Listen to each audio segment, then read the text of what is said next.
Hello everyone. आज की इस वीडियो में हम कॉम्बिनेशन ऑफ कैपेसिटर्स के बारे में पढ़ेंगे। क्लास 12th इलेक्ट्रोस्टैटिक्स में सेकंड चैप्टर में हम पढ़ रहे हैं। पिछले वीडियो में हमने कैपेसिटर के बारे में पढ़ा, पैरेलल प्लेट कैपेसिटर क्या होता है, उसकी कैपेसिटेंस कितनी होती है, और अगर हम दोनों प्लेट के बीच में जो मीडियम अवेलेबल है, जैसे एयर मीडियम था, अगर हम उसे चेंज कर दें तो उस पर क्या इफेक्ट पड़ेगा। आज हम पढ़ेंगे कि अगर कैपेसिटर्स एक से ज़्यादा हों तो उन्हें कैसे जोड़ा जा सकता है और उनका रिजल्टिंग कैपेसिटेंस कितना होता है। देखिए, आपके सामने मैंने दो टाइप के कॉम्बिनेशन बना रखे हैं, सीरीज कॉम्बिनेशन और parallel combination. Series combination actually क्या होता है, अगर हम सपोज ये हमारा फर्स्ट कैपेसिटर है जिसकी ये फर्स्ट प्लेट पॉजिटिव चार्ज है और सेकंड प्लेट नेगेटिव चार्ज है। इस कैपेसिटर का कैपेसिटेंस है C1 और पोटेंशियल डिफरेंस है V1। अगर हम इस कैपेसिटर का एक प्लेट नेक्स्ट कैपेसिटर की एक प्लेट से जोड़ दें और कुछ इस प्रकार से जोड़ें कि इनके जो दोनों एंड्स हैं, फर्स्ट कैपेसिटर की फर्स्ट प्लेट और लास्ट कैपेसिटर की लास्ट प्लेट जो है वो आपस में जुड़ी हुई नहीं है, इस टाइप के कॉम्बिनेशन को हम सीरीज कॉम्बिनेशन कहते हैं। या फिर ये कहें कि एक कैपेसिटर की सेकंड प्लेट को अगले कैपेसिटर की फर्स्ट से और नेक्स्ट की सेकंड को नेक्स्ट की फर्स्ट से और नेक्स्ट की सेकंड को नेक्स्ट की फर्स्ट से जोड़ दें, तो इस प्रकार के कॉम्बिनेशन को हम सीरीज कॉम्बिनेशन कहते हैं। इसमें क्या खास बात है, आप देखिए यहाँ पर हमने 3 पॉइंट्स मेंशन किए हुए हैं, point A, point B and point C. तो फर्स्ट कैपेसिटर का जो पोटेंशियल डिफरेंस है वो एक्चुअली क्या है, फर्स्ट कैपेसिटर ए और बी दो पॉइंट्स के बीच में जुड़ा हुआ है, इसलिए जो V1 है वो ए और बी के बीच का पोटेंशियल डिफरेंस है। यानी हम यूं कह सकते हैं कि VA माइनस VB या फिर VB minus VA। Actually this is at higher potential, इसलिए हम VA माइनस VB से बोलेंगे। इसी प्रकार जो सेकंड कैपेसिटर है उसका जो पोटेंशियल डिफरेंस है V2, that is nothing else than the potential difference between points B and C। B और C के बीच का पोटेंशियल डिफरेंस है। इसलिए अगर हम पॉइंट A और C के बीच के पोटेंशियल डिफरेंस की बात करें, अगर हम बात करें, सपोज करते हैं कि हम इसे लिख देते हैं VA माइनस VB और इसे लिख देते हैं VB माइनस VC। आप इन दोनों को जोड़िए, V1 प्लस V2 क्या होगा, VA minus VB plus VB minus VC। तो it will become VA minus VC, that is nothing else than VAC। यानी potential difference between A and C। अब A हमारे पास ये पॉइंट है और C हमारे पास ये पॉइंट है, इसका मतलब इन दोनों पॉइंट्स के बीच का जो टोटल पोटेंशियल डिफरेंस है वो हमारे पास आ गया V1 plus V2। It means अगर हम दो कैपेसिटर्स को सीरीज कॉम्बिनेशन में जोड़ते हैं तो वो जो पूरा नेटवर्क हमारा बन गया, उसके जो लास्ट के दो पॉइंट्स हैं या एक्सट्रीम पॉइंट्स हैं, उनके बीच का पोटेंशियल डिफरेंस बराबर होता है अलग अलग कैपेसिटर्स के पोटेंशियल डिफरेंस का अलजेब्रिक सम। ये दो पर भी लागू होगा, 3, 4 कितने भी कैपेसिटर्स हों, कितने भी, सभी पर यही रूल लागू होगा। Total potential difference will be V1 plus V2 V3 and so on. तो इस टाइप के कॉम्बिनेशन को हम बोलते हैं सीरीज कॉम्बिनेशन। और साथ ही में अब हमारे पास है पैरेलल कॉम्बिनेशन। तो पैरेलल कॉम्बिनेशन में आप देख रहे हैं दो कैपेसिटर C1 और C2। C1 और C2 दोनों की एक एक प्लेट आपस में जुड़ी हुई है और दूसरी आपस में जुड़ी हुई है, और ये दोनों कॉमन पॉइंट्स हो गए। मतलब अगर हम बैटरी जोड़ना चाहें तो बैटरी का एक एंड A से जोड़ेंगे, एक B से जोड़ेंगे। तो आप देखेंगे, सपोज कीजिए कि मैं यहाँ पर एक बैटरी जोड़ देता हूं जिसका पोटेंशियल डिफरेंस V वोल्ट्स है। अगर ये बैटरी मैंने जोड़ी है तो ये जो बैटरी है, this battery is between the points A and B। ये जो बैटरी है, ये बैटरी पॉइंट्स A और पॉइंट्स B के बीच में जुड़ी हुई है। तो ये जो पोटेंशियल डिफरेंस है V, ये क्या है, VA माइनस VB के बराबर है। C1 जो कैपेसिटर है वो भी पॉइंट A और पॉइंट B के बीच में जुड़ा हुआ है, इसका मतलब C1 का जो पोटेंशियल डिफरेंस है V1, वो भी VA माइनस VB के बराबर है। C2 भी इन्हीं दो पॉइंट्स के बीच में जुड़ा हुआ है, A और B के बीच में, इसलिए इसका भी जो पोटेंशियल डिफरेंस है V2, वो भी VA माइनस VB के बराबर है। इट मींस अगर हम कैपेसिटर्स को पैरेलल में जोड़ें तो अलग अलग कैपेसिटर का पोटेंशियल डिफरेंस बराबर होगा। तो कोई भी डिवाइस जब हम पैरेलल में जोड़ते हैं तो उनका जो पोटेंशियल डिफरेंस है वो बराबर होता है। ये हम नेक्स्ट चैप्टर में रेजिस्टेंस के केस में भी पढ़ेंगे, अभी हम कैपेसिटेंस में चल रहे हैं। चलिए, ये बात हो गई। दूसरी चीज इसी के साथ ही मैं आपको जो बताना चाहूंगा सीरीज कॉम्बिनेशन और पैरेलल कॉम्बिनेशन में कि जो चार्ज है वो कैसे हमारे पास इंड्यूस होता है। It is quite a simple process, ये बहुत ही सिंपल प्रोसेस है। देखिए, हमने एक ये प्लेट लिया, एक ये प्लेट लिया, ये एक कैपेसिटर है जिसका कैपेसिटेंस C1 है।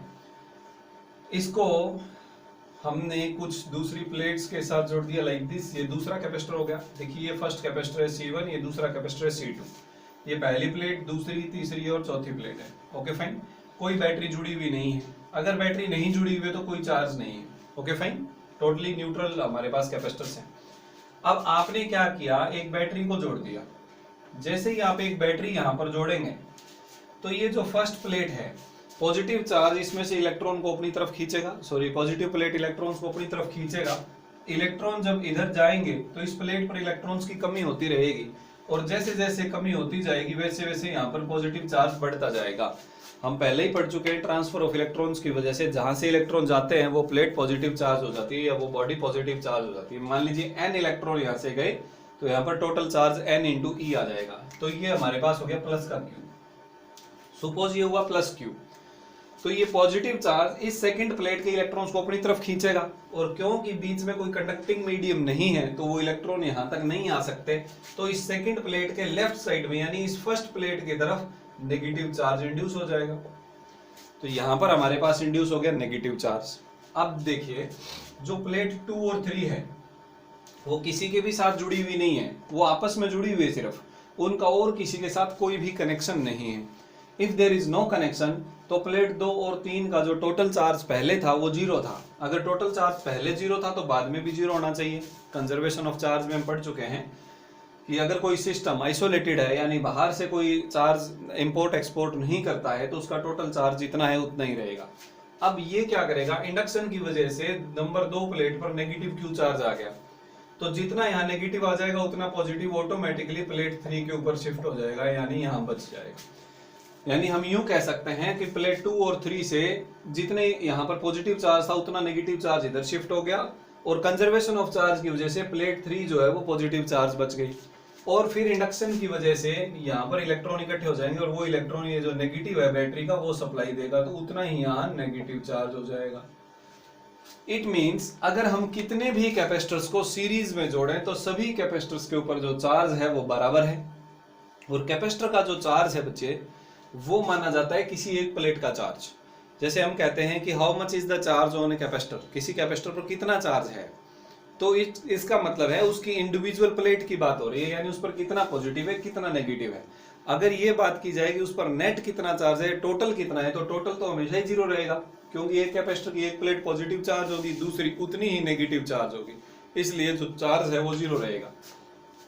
दैट्स वाई कैपेसिटर का जो चार्ज है वो सिंगल प्लेट के चार्ज की बात हम करते हैं।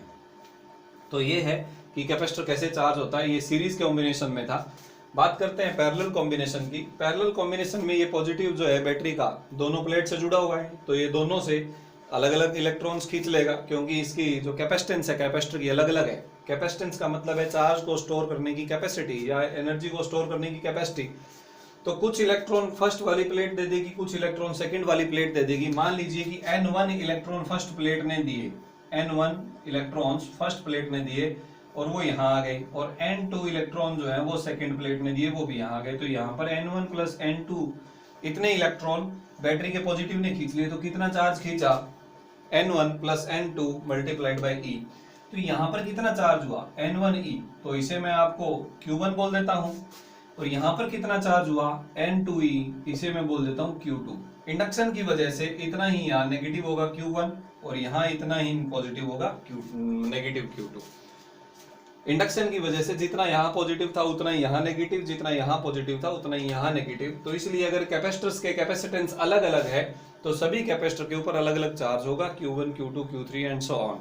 अगर कैपेसिटेंस बराबर है तो चार्ज भी बराबर होंगे।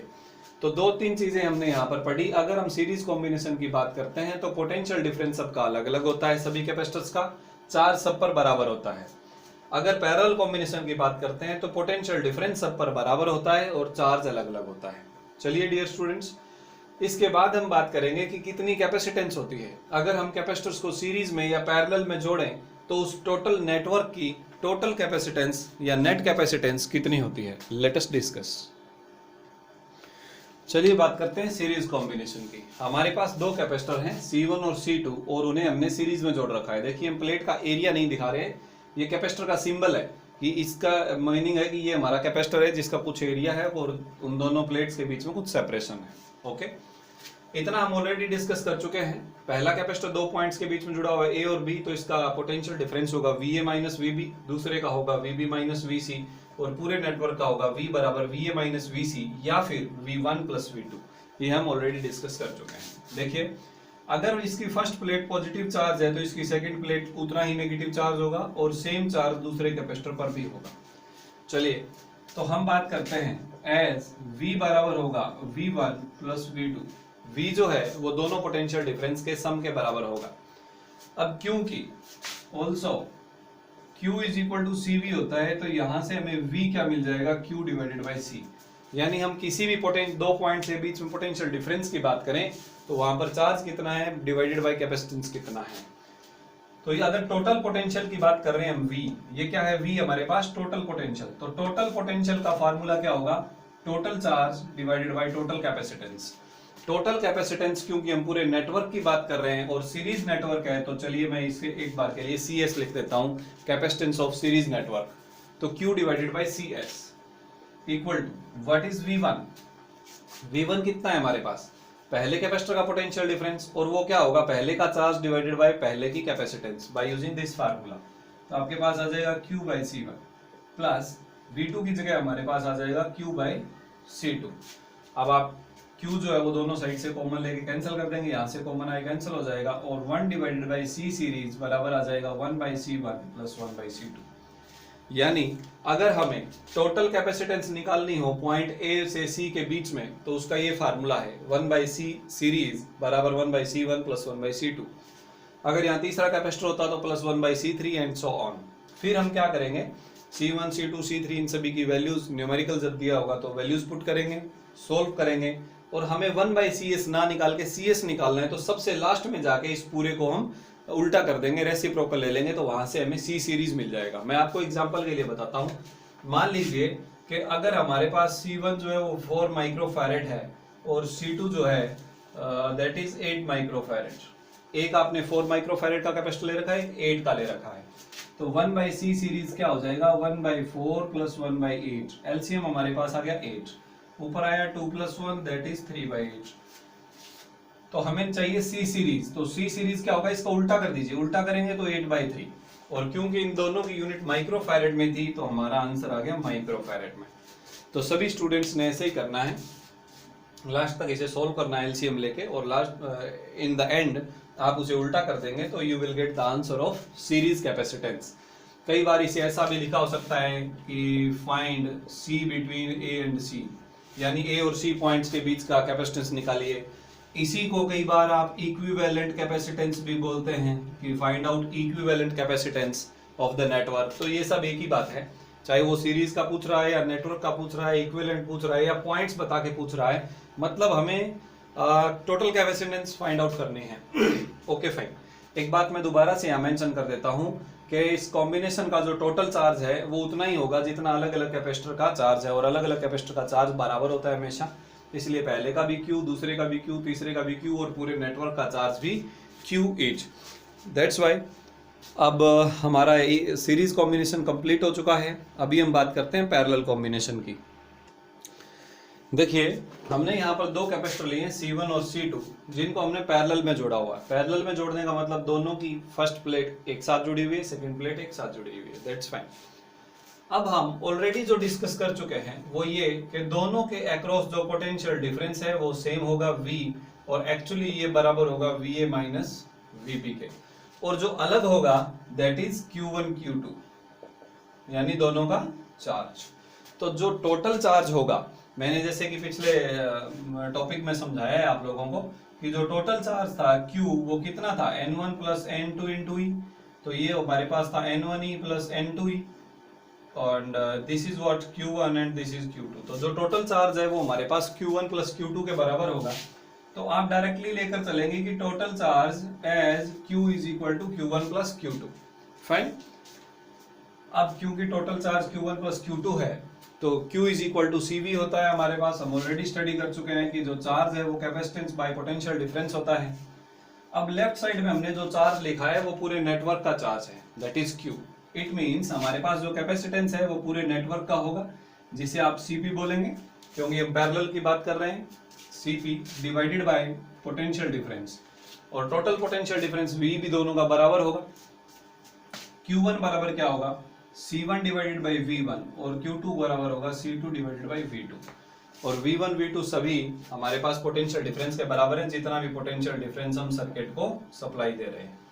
ओके, तो दोनों तरफ से V को कॉमन लेके हम कैंसिल कर देंगे, एंड आप देखेंगे कि पैरेलल कॉम्बिनेशन का कैपेसिटेंस जो है वो अलग अलग कैपेसिटेंस के सम के बराबर होगा। तो Cp will be equal to C1 plus C2। इसी प्रकार आप इसको और आगे भी बढ़ा सकते हैं। मान लीजिए आपके पास कैपेसिटर एक से ज्यादा है, तो C1 plus C2 plus C3 जितने भी हैं, अगर n है तो Cn। पिछले टॉपिक में हमने सीरीज का फार्मूला पढ़ा था, 1/C series equal to 1/C1 plus 1/C2, अगर n कैपेसिटर हैं तो अप टू 1/Cn। तो इस प्रकार से हम स्टडी कर चुके हैं पैरेलल और सीरीज दोनों। अभी हम पैरेलल कॉम्बिनेशन का अगर मैं आपको एक एग्जांपल सेट करके देना चाहूँ यहीं पर, तो जैसे पिछले टॉपिक में हमने बोला कि C1 जो है वो 4 माइक्रोफैरेड है, C2 जो है वो 8 माइक्रोफैरेड है। अगर हम दोनों को सीरीज में जोड़ें तो हमें कैपेसिटेंस मिला था 8/3 माइक्रोफैरेड, अगर हमने सीरीज की बात की। अगर हम पैरेलल की बात करें तो हमें मिलेगा 4 + 8 दैट इज 12 माइक्रोफैरेड। तो जब पैरेलल होता है तो उस केस में जो कैपेसिटेंस है वो आपस में जुड़ जाता है। तो आपने क्या देखा, आपने ध्यान दिया कि जो Cp है पैरेलल का जो कैपेसिटेंस है वो C1 से भी ज्यादा है, and it is also greater than C2, ये दोनों से ज्यादा है। सीरीज का जो केस है C सीरीज, वो C1 से भी कम है और C2 से भी कम है। यानी अगर हम कैपेसिटर्स को पैरेलल में जोड़ें तो टोटल कैपेसिटेंस सबसे बड़े कैपेसिटेंस से ज्यादा आता है इंडिविजुअल की अगर हम बात करें, और सीरीज में जब हम जोड़ते हैं तो टोटल कैपेसिटेंस पूरे नेटवर्क का सबसे छोटे कैपेसिटर की कैपेसिटेंस से कम हो जाता है। सबसे छोटा यहाँ पर साइज का मतलब नहीं है, यहाँ पर मीनिंग है उसकी वैल्यू से। चलिए, ये था हमारे पास सीरीज और पैरेलल कॉम्बिनेशंस, और इससे भी ज्यादा बेटर आप समझ पाएंगे जब हम इसे न्यूमेरिकली करेंगे। एक चीज मैं आपको इंपॉर्टेंट बताना चाहूंगा जिसे हो सकता है कि हम इसमें कई बार यूज करें। सीरीज का जो केस अभी आपने पढ़ा, मान लीजिए कि एक कैपेसिटर 4 माइक्रोफैरेड का है, दूसरा भी 4 माइक्रोफैरेड का है, तो कितना आंसर आएगा हमारे पास, 1/C series equal to 1/4 plus 1/4। LCM लेने पर आ जाएगा 2/4, कैंसिल करने पर आ गया 1/2। तो जब आप इसको फाइंड करेंगे, उल्टा करेंगे, तो ये आ गया 2 माइक्रोफैरेड। तो आपने क्या देखा कि जब 4 माइक्रोफैरेड के दो कैपेसिटर सीरीज में जोड़ते हैं तो आंसर उनका आधा हो जाता है। चलिए देखते हैं कि अगर हम 3 जोड़ें तो क्या होगा। अगर हम एक और लगा दें 4 माइक्रोफैरेड का, तो 1/4 प्लस 1/4 प्लस 1/4, तो ये हो गया 3/4। 1/C सीरीज बराबर हो गया 3/4, तो C सीरीज क्या हो गया 4/3 माइक्रोफैरेड। यानी जब दो कैपेसिटर थे तो हमारा आंसर था 4 माइक्रोफैरेड बाई 2। जब 3 कैपेसिटर हमने किए तो हमारा आंसर है 4 माइक्रोफैरेड बाई 3। ऐसे ही जब हम 4 करेंगे तो 4/4। इट मींस जब इक्वल वैल्यू के कुछ कैपेसिटर सीरीज में जोड़े जाते हैं तो हमारा answer single capacitance divided by number of capacitors के बराबर हो जाता है। ये हम शॉर्टली करेंगे जब हम आगे चलेंगे, या जब आप कंपटीशन फाइट करेंगे तब आपको ये काम आएगा। तो ये हो गया कि इक्वल कैपेसिटेंस हो तो क्या होगा। दूसरा, हमने देखा था कि जब आप 4 और 8 माइक्रोफैरेड के जो दो कैपेसिटर उन्हें सीरीज में लेंगे तो आपका आंसर आया था 8/3 माइक्रोफैरेड। चलिए देखते हैं, अगर एक 2 का हो और एक 4 का हो, माइक्रोफैरेड में ही ले लेते हैं कैपेसिटेंस, तब हमारा आंसर क्या आएगा 1/2 प्लस 1/4। एलसीएम आ गया 4, ऊपर आया 2 + 1 दैट इज 3/4। ये आया 1/C सीरीज, तो C सीरीज क्या आ गया 4/3 माइक्रोफैरेड। यानी जब 4 और 8 थे तो आंसर 8/3 था, जब 2 और 4 हैं तो आंसर 4/3 है। इट मींस जब दो कैपेसिटर, ध्यान दें, दो कैपेसिटर इस सीरीज में जुड़े हों और दोनों की वैल्यू, एक की वैल्यू किसी दूसरे से डबल हो, तो हमारा जो आंसर है वो बड़ी वाली कैपेसिटेंस डिवाइडेड बाय 3 आता है हमेशा, बड़ी वाली कैपेसिटेंस डिवाइडेड बाय 3। यानी इसी प्रकार से अगर मैं ये बात करूं कि 3 माइक्रोफैरेड और 6 माइक्रोफैरेड दो कैपेसिटर लिए, तो बिना कैलकुलेशन के मैं बता सकता हूं कि बड़ा वाला कैपेसिटेंस बटा में 3, तो 6/3 2 माइक्रोफैरेड मेरा आंसर आएगा अगर मैं सीरीज कैलकुलेट करूंगा। तो पैरेलल क्वाइट इजी, पैरेलल में जब भी करना हो तो इसको डायरेक्ट जोड़ दीजिए। तो ये कुछ ट्रिक्स थी जो हमें कम टाइम में न्यूमेरिकल्स को सोल्व करने में हेल्पफुल थी। तो ये था सीरीज और parallel combination. Now will discuss some numericals. तो इस वीडियो का जो साइज है वो थोड़ा बड़ा होता जा रहा है, इसलिए हम न्यूमेरिकल्स को एक नई वीडियो में डिस्कस करते हैं। तब तक के लिए आप इस वीडियो को देखिए और इससे कुछ सीखें, सीरीज और पैरेलल में कैसे जोड़ते हैं। तब you will get next video.